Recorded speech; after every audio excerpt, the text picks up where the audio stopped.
Praise the Lord. प्रभु को धन्यवाद दिए आ पुनर्बार प्रभु ए प्रातः सकाल समय रे तांको सानिध्य मध्य बसिबा पाई प्रभु आमान को सुजोग देले। विशेष करी प्रभु को धन्यवाद दूची आमानकर सीरीज मेसेज आमे निश्चित भाव रे से वाक्य शुणुचे हॉस्पिटैलिटी उपरे बाइबल प्रकाश करे आतिथ्य सत्कार तुम्हें बतिरुह। आज मध्य से विषय माने चिंता करिबा, कारण प्रथम पितर 4 अध्याय 9 पदरे लेखा जाइछि, कुंठित न होई परस्पर आतिथ्य सत्कार कर। देखुचे बाइबल प्रकाश रे कारण प्रभु जहाँकि आतिथ्यता उपरे बहुत गुरुत्व देइछन्ति। कारण आतिथ्यता होछि गोटे ख्रीष्टीय जीवन रे गोटे विशेष अंश रहिबा दरकार। कहीं ना आमे जदि प्रभु जहाँकि मैथ्यू तार 22 अध्याय 40 पदरे, कारण प्रभुटी मध्य 2 गोटी आज्ञा को आज्ञा उपरे बेस करी कहिले ये 2 गोटी आज्ञा उपरे समस्त व्यवस्था और भावादी मानकर धर्मशास्त्र निर्भर करे। जोटा कि आमे देखुचे प्रभुंकर ए 2 गोटी आज्ञा तुम्हें समस्त आपणार समस्त अंतकण समस्त प्राण समस्त मन दे आपण ईश्वर को प्रेम कर। द्वितीय आज्ञाटी है प्रतिवासी आत्मतुल्य प्रेम कर। तेणुक ख्रीस्टियन जीवन रे 2 फंडामेंटल पिलर्स ऑफ ख्रीस्टियन फेथ आमे 2 गोटी विषय को सदा बेले पालन करने आवश्यकता रही। गोटे है ग्रेट कमांडमेंट जहाँ माने इठी मैथ्यू 22 अध्याय 37-40 पद भितर देखिपारुचे। आ गोटे है ग्रेट कमिशन मैथ्यू 28 अध्याय 18-20 पद। कारण जो विहित आज्ञा या व्यवस्था भाववादी मान को धर्मशास्त्र पर निर्भर करे। तेणुक प्रिय ईश्वर को लोक माने आमान को जीवन हॉस्पिटैलिटी गोटे प्रेमर परिचय दिए। कारण हॉस्पिटैलिटी प्रत्येक ख्रीष्ट परिवार रे एक मौलिक सूत्र व केन्द्रबिंदु हेबा आवश्यकता रही। आमने जदि देखिबा जे बाइबल प्रकाश करे जे प्रेरित तार 2 अध्याय 46-47 पद प्रेरित मान को समय रे से माने हॉस्पिटैलिटी के मध्य गुरुत्व दौथिले। कारण से माने एकचित होई प्रतिदिन मंदिर रे समवेत होथिले। आ घरे घरे रोटी भांगी आनंद रे और सरल हृदय रे भोजन पान करी ईश्वरंकर प्रिय पात्र होथिले।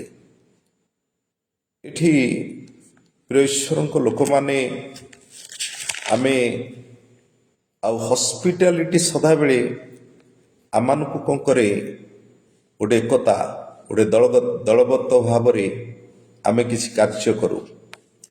आमान पाखरे गोटे यूनिटी स्पिरिट एकतार हृदय रुहे।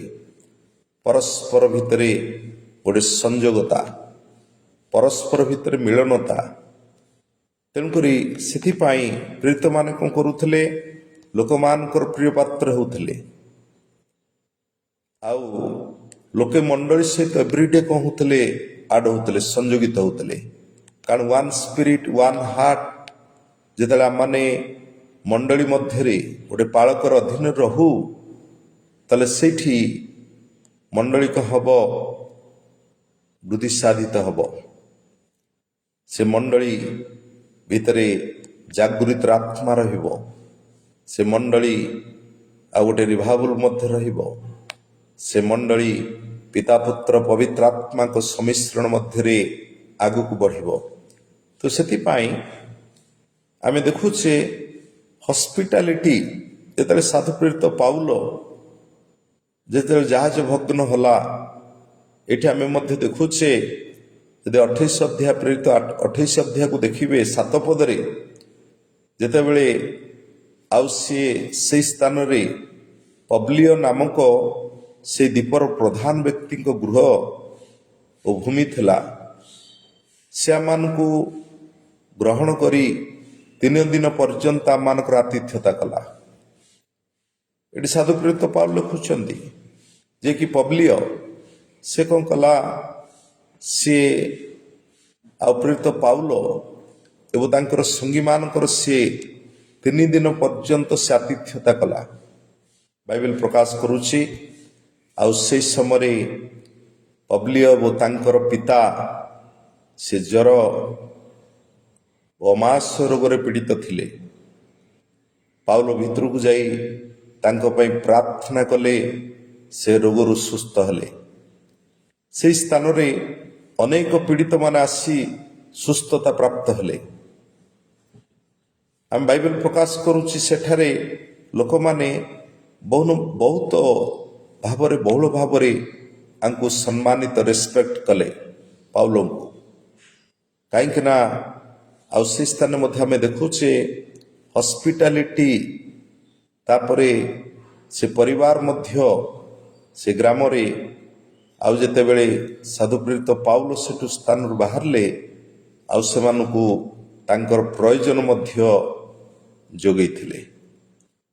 ତେଣୁକରି ପ୍ରିୟ ଈଶ୍ୱରଙ୍କ ଲୋକମାନେ, ଆମମାନେ ମଧ୍ୟ ଯଦି ଗୋଟେ ସେବକ ଅଧ୍ୟକ୍ଷ ଜୀବନରେ ଜଣେ ଦାସ, ଆଜ ଏ ଗଡ୍ ସର୍ଭିଆଣ୍ଟ, ଆଜ ଏ ପାଷ୍ଟର, ପ୍ରଚାରକ, ମେ ବି ପ୍ରଭୁଙ୍କର ଜଣେ ଦାସ, ସେଥିପାଇଁ ଏଠି ଆମେ ଦେଖୁଛେ ପ୍ରଥମ ତିମୋଥୀ 3 ଅଧ୍ୟାୟ 2 ପଦରେ ମଧ୍ୟ ଲେଖା ହେଲା, ଜଣେ ଅଧ୍ୟକ୍ଷ ଜୀବନରେ ସେ କ'ଣ ରହିବା ଦରକାର, ତାର ଗୁଣ, ତାର ସ୍ୱଭାବ, ତାର ଚରିତ୍ରକୁ ଏଠି ବ୍ୟାଖ୍ୟା କରାଯାଉଛି। ସେ ଅନିନ୍ଦନୀୟ ହେବ, ଏକ ସ୍ତ୍ରୀର ସ୍ୱାମୀ ହେବ, ମିତଭୋଗୀ, ସଦାଚାରୀ, ଆତିଥ୍ୟପ୍ରିୟ ଓ ଶିକ୍ଷାଦାନରେ ନିପୁଣତା।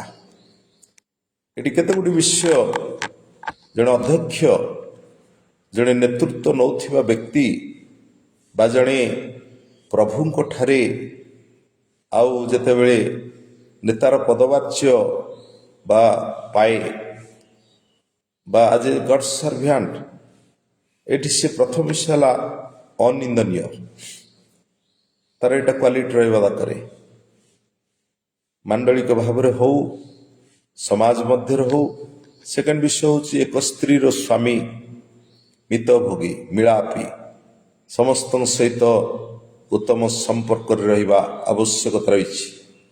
ସଦାଚାରୀ, ସତ୍ୟ ପଥରେ ଆଗକୁ ବଢ଼ିବା, ଧାର୍ମିକତାକୁ ଆପଣେଇ ନେବା, ସ୍ୱଚ୍ଛତା, ପବିତ୍ରତାକୁ ଆଉ ଜୀବନ ମଧ୍ୟରେ ଆଉ ପବିତ୍ରତା ମଧ୍ୟରେ ପବିତ୍ର ମାର୍ଗରେ ଚାଲିବା, ଆତିଥ୍ୟପ୍ରିୟ।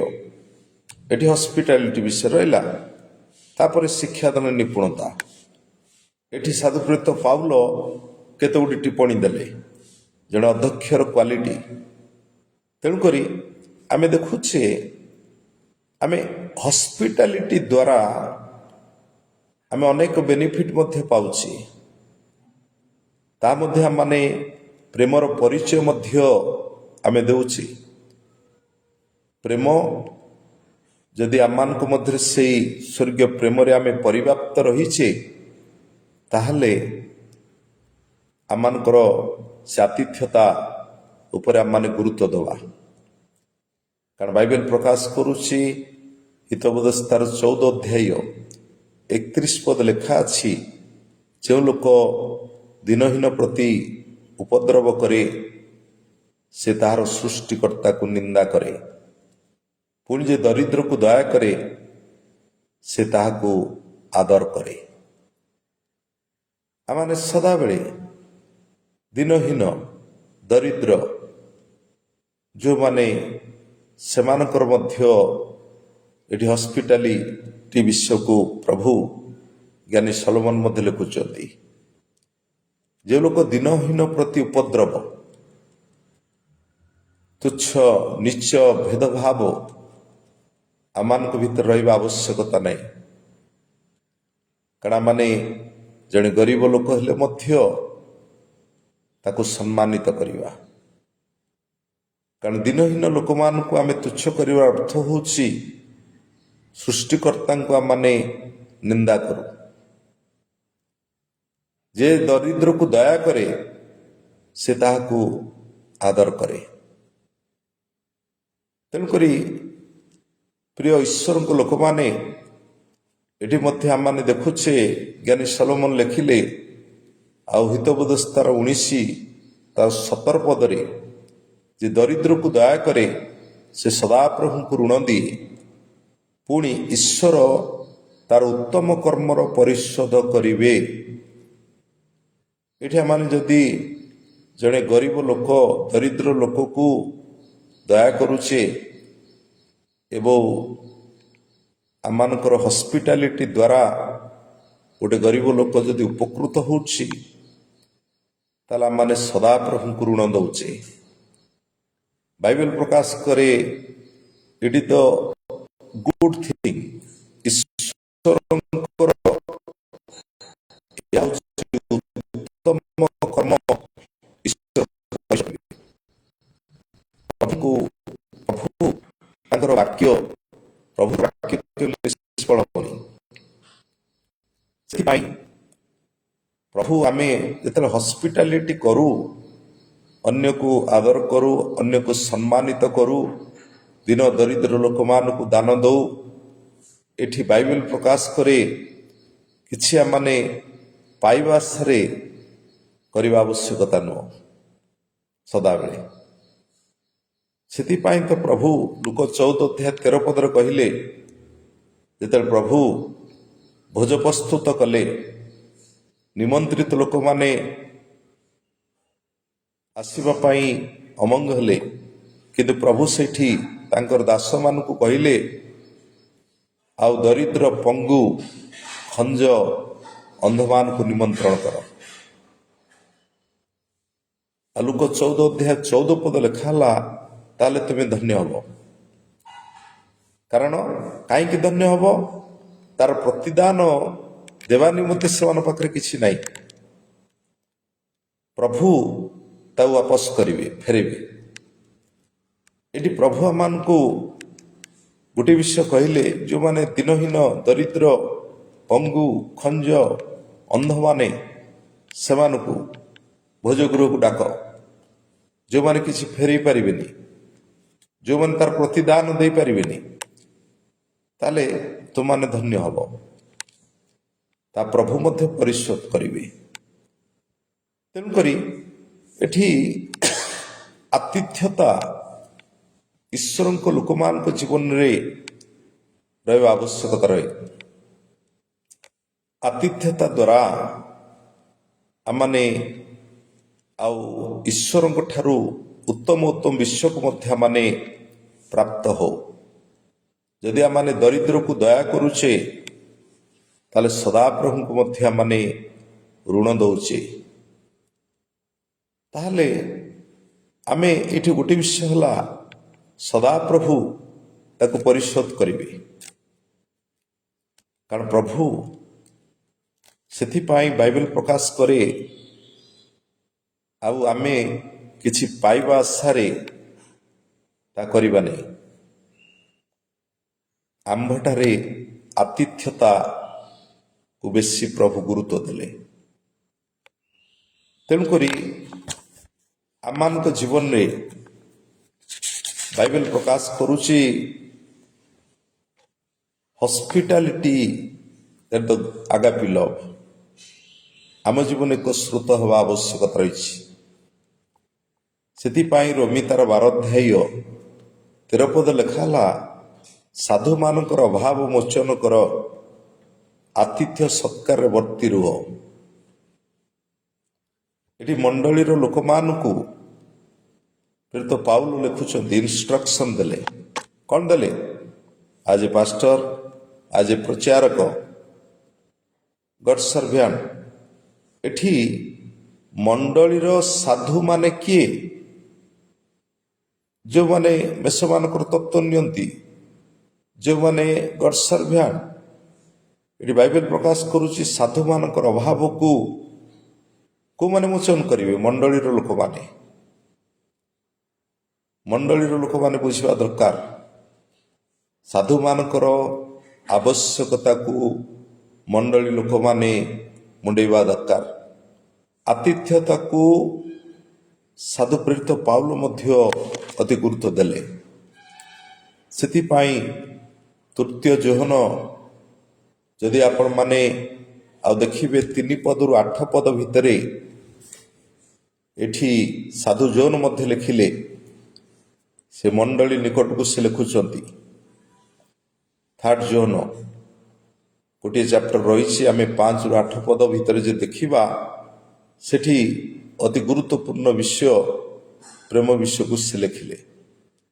କାରଣ ସେ ଗୋଟିଏ ବିଷୟ ଲେଖୁଛନ୍ତି, ସେ ମଣ୍ଡଳୀ ନିକଟରେ ତୁମମାନଙ୍କ ପ୍ରେମ ବିଷୟରେ ମୁଁ ସାକ୍ଷ୍ୟ ଦେଉଅଛି, ତୁମେ ଯଦି ସେମାନଙ୍କୁ ଈଶ୍ୱରଙ୍କର ଯୋଗ୍ୟ ଉପକାର ଦେଇ ବାଟ ବଳାଇ ଦିଅ,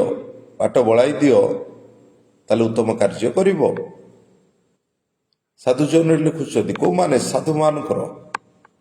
ତାଙ୍କର ଆବଶ୍ୟକତା ଦେଇ ଯଦି ଆମେ ଆବଶ୍ୟକତାକୁ ବୁଝିପାରୁ, ଜଣେ ଦାସ, ଜଣେ ସାଧୁର ଆବଶ୍ୟକତା କ'ଣ?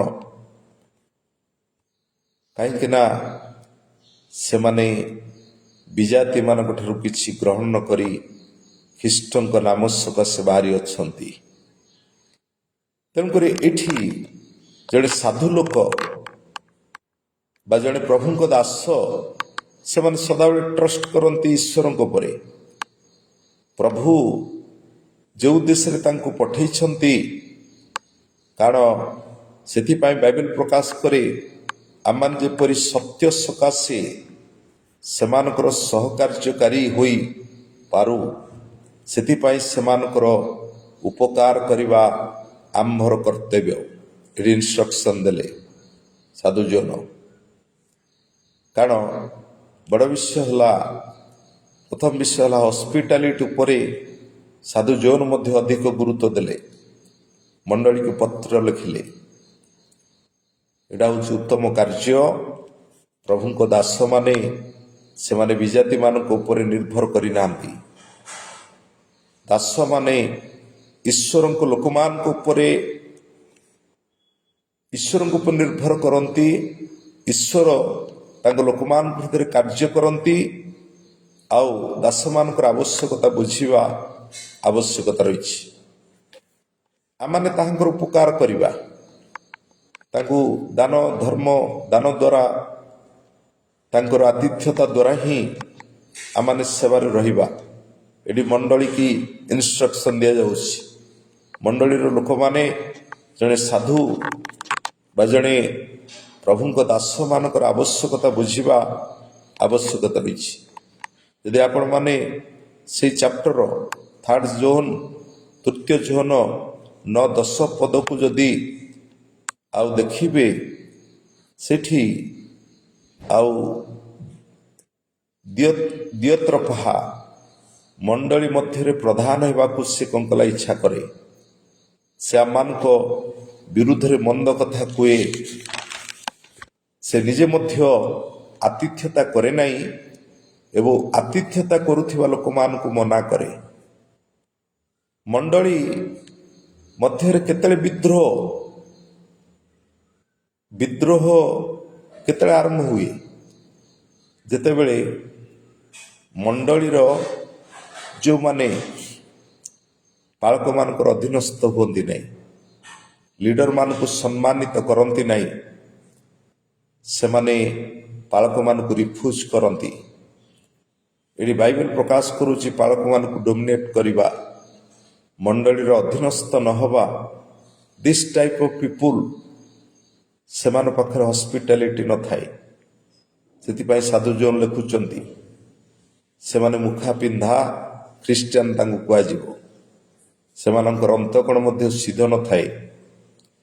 ତେଣୁକରି ସେଥିପାଇଁ ସେ ନିଜେ ମଧ୍ୟ କରେ ନାହିଁ। ସାଧୁ ଜୋନ୍ ଲେଖିଲେ ଯେଉଁମାନେ କରନ୍ତି ତାଙ୍କୁ ମଧ୍ୟ ବନ୍ଦ କରେ। ତେଣୁ ସେଥିପାଇଁ ଆମେ ଦେଖିବା ହସ୍ପିଟାଲିଟି ଗୋଟେ ତ୍ୟାଗପୂର୍ଣ୍ଣ ଜୀବନ, ସାକ୍ରିଫାଇସ୍। ଆମେ ଯେତେବେଳେ ଫାଷ୍ଟିଂ କରୁଛେ, ଯିଶା ମଧ୍ୟ ଲେଖିଲେ 58 ତାର 7 ପଦରେ ଏଠି ଉପବାସ ବିଷୟ ଲେଖା ହେଇଛି। ଆମେ ଯେତେବେଳେ ଉପବାସ କରୁଛେ, ଉପବାସର ବାସ୍ତବ ରିଏଲିଟି ବିଷୟକୁ ସେ ବର୍ଣ୍ଣନା କଲେ।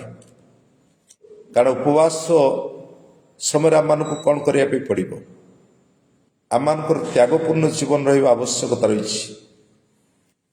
ସେଥିପାଇଁ ଯିଶା 58 ତାର 7 ପଦ ଲେଖା ହେଲା, ଖୋଦିତ ଲୋକମାନଙ୍କୁ ତୁମ୍ଭର ଖାଦ୍ୟ ବଣ୍ଟନ କରିବାର, ଦୁଃଖୀ ଲୋକକୁ ଆପଣା ଗୃହକୁ ଆଣିବାର, ଉଲଗ୍ନକୁ ଦେଖିଲେ ତାକୁ ବସ୍ତ୍ର ପିନ୍ଧେଇବାର। ଏଠି ଗୋଟେ ହସ୍ପିଟାଲ ବିଷୟକୁ ଯିଶା ଲେଖୁଛନ୍ତି। ଏଠି ଆମମାନଙ୍କର ଉପବାସର ବାସ୍ତବ ଚିତ୍ରକୁ ଦେଉଛନ୍ତି। ଫାଷ୍ଟିଂ ଇଜ୍ ଦ ସାକ୍ରିଫାଇସ୍ ବିଷୟକୁ ବୁଝାଏ। କାହିଁକି ନା ସେଥିପାଇଁ 8 ପଦକୁ ଯଦି ଦେଖିବେ, ଯିଶା 58 8 ପଦରେ ଏହା କଲେ, ଏହି ପ୍ରକାର ଯଦି ଜଣେ ଈଶ୍ୱରଙ୍କ ଲୋକମାନଙ୍କ ଜୀବନରେ ଏହି କାର୍ଯ୍ୟ ଲାଗି ରୁହେ, ଯେ ଉଲଗ୍ନକୁ ଦେଖିଲେ ଆଉ ତାକୁ ବସ୍ତ୍ର ଘରକୁ ଆଣିବା, ବସ୍ତ୍ର ପିନ୍ଧେଇବାର, ଖୋଦିତ ଲୋକକୁ ଦେଖିଲେ ଖାଦ୍ୟ ବଣ୍ଟନ କରିବା, ଦୁଃଖୀ ଲୋକମାନଙ୍କୁ ଗୃହକୁ ଡାକିବାର। ଏଠି ହସ୍ପିଟାଲିଟି ଅଧିକ ଗୁରୁତ୍ୱ ଦିଆଗଲା। କାହିଁକି ନା ଏହା କଲେ 58 ପଦକୁ ଯଦି ଦେଖିବେ, ଯଦି ଏଇ ବିଷୟ, ଏଇ ମୌଳିକ ବିଷୟକୁ ଯଦି ଆମମାନେ ଗ୍ରହଣ କରୁ ବା ଏହି ସିଦ୍ଧାନ୍ତକୁ ଗ୍ରହଣ କରୁ, ତାହେଲେ ଅରୁଣ ତୁଲ୍ୟ ତୁମ୍ଭର ଦୀପ୍ତି ପ୍ରକାଶ ପାଇବ। ଦେଖନ୍ତୁ, ତ୍ୟାଗପୂର୍ଣ୍ଣ ଜୀବନ ଆମମାନଙ୍କ ଠାରେ ପ୍ରଭୁ ଡିମାଣ୍ଡ କରନ୍ତି। ତାହା ହେଉଛି ଗୋଟେ ସମର୍ପିତ ଜୀବନକୁ ବୁଝାଏ। ତେଣୁକରି ଆମେ ଯଦି ଏହି ପ୍ରକାର କାର୍ଯ୍ୟ କରୁ, ତୁମ୍ଭର ଏହା କଲେ ଅରୁଣ ତୁଲ୍ୟ ତୁମ୍ଭର ଦୀପ୍ତି ପ୍ରକାଶ ପାଇବ, ତୁମର ଆରୋଗ୍ୟତା ମଧ୍ୟ ଶୀଘ୍ର ଅଙ୍କୁରିତ ହେବ, ତୁମର ଧର୍ମ ତୁମର ଅଗ୍ରବର୍ତ୍ତୀ ହେବ, ସଦାପ୍ରଭୁଙ୍କ ପ୍ରତାପ ତୁମର ପଶ୍ଚାତବର୍ତ୍ତୀ ହେବ। ଦେଖନ୍ତୁ, ଏଠି ହସ୍ପିଟାଲିଟି ଉପରେ ଆମେ 4 ବିଷୟ ପ୍ରାପ୍ତ ହେଉଛେ। ଫାଷ୍ଟ ବିଷୟ ହେଉଛି ଅରୁଣ ତୁଲ୍ୟ ତୁମର ଦୀପ୍ତି ପ୍ରକାଶ ପାଇବ। ଆମେ ଯେଉଁଠିକି ଯିବା, ଈଶ୍ୱରଙ୍କର ସେଇ ଦୀପ୍ତି ଆଲୋକ, ସେ ଜ୍ୟୋତି ଅନ୍ୟମାନଙ୍କ ନିକଟରେ ତା ପ୍ରକଟୀକରଣ ହେବ। ସେକେଣ୍ଡ ବିଷୟ ମଧ୍ୟ ଆରୋଗ୍ୟତା। ଏ ହସ୍ପିଟାଲିଟି ଦ୍ୱାରା ଆରୋଗ୍ୟତା ତୁମର ଶୀଘ୍ର ଅଙ୍କୁରିତ ହେବ। ତାପରେ ତୁମର ଧର୍ମ ତୁମର ଅଗ୍ରବର୍ତ୍ତୀ ହେବ, ସଦାପ୍ରଭୁଙ୍କର ପ୍ରତାପ ତୁମର ପଶ୍ଚାତବର୍ତ୍ତୀ ହେବ।